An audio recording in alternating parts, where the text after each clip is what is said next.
Hi hello friends, എല്ലാ കൂട്ടുകാർക്കും നമ്മുടെ പുതിയൊരു റിവ്യൂയിലേക്ക് സ്വാഗതം.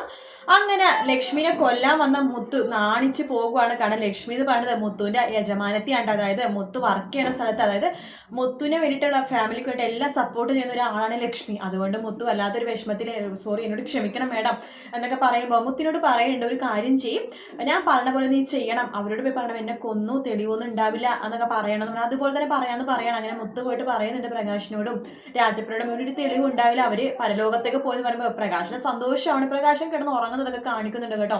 എന്തായാലും കോടതി കുടുംബം ലക്ഷ്മിയുടെ വലിയൊരു പെട്ടെന്നൊരു വരവുണ്ട്. അതായത് പ്രകാശിന് മോനൊക്കെ ഞെട്ടാൻ പോകുന്നേ ഉള്ളൂ. പക്ഷെ ഇനി വരാൻ പോകുന്നത് വേറൊരു സംഭവമാണ്.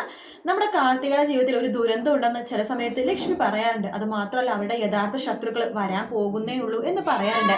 കല്യാണിയുടെ കുഞ്ഞിനെ കാണുമ്പോൾ ലക്ഷ്മി പറയാറുണ്ട്, ഇപ്പോൾ കാർത്തിക മോളുടെ കല്യാണം കഴിഞ്ഞെങ്കിൽ ഇതുപോലത്തെ ഒരു കുഞ്ഞിനെ അവളുടെ കയ്യിൽ ഉണ്ടായേനെ എന്ന് പറയുമ്പോൾ കല്യാണി ചോദിച്ചിട്ടുണ്ടായിരുന്നു, എന്താ കാർത്തിക ചേച്ചിക്ക് എന്തെങ്കിലും ലവ് ഫെയിലിയർ ഉണ്ടായിരുന്നോ, അതായത് പ്രണയ നൈരാശ്യം പോലത്തെ എന്തെങ്കിലും സംഭവം ഉണ്ടോ എന്ന് ചോദിക്കുമ്പോൾ ലക്ഷ്മിയുടെ മുഖം ഒന്ന് മാറുന്നത് കാണിച്ചിട്ടുണ്ടായിരുന്നു ഒരു മാസത്തെ എപ്പിസോഡിന് മുമ്പ്.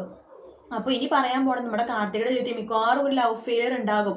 അതിന്റെ പേരിൽ എന്തോ വലിയൊരു പ്രശ്നം തന്നെ ഇവരുടെ ഇടയിൽ ഉണ്ടായിട്ടുണ്ട്. കാരണം വെച്ചാൽ ഈ ഒരു പയ്യന് എന്തോ ഒരു ഇഷ്ടമോ കാര്യങ്ങളും ഉണ്ട്. അപ്പൊ അതിന്റെ പേരിലുള്ള പ്രശ്നങ്ങളും ഗുണ്ടകളൊക്കെയാണ് വരാൻ പോണത്. അപ്പൊ അവരെന്ന് പറഞ്ഞാൽ വലിയ എന്തോ ഫാമിലിയും വലിയ എന്തോ സെറ്റപ്പും ആണ്. അതാണ് പറഞ്ഞത്, അവരെ നേരിടാൻ വേണ്ടി വലിയൊരു കരുത്ത് തന്നെ വേണം.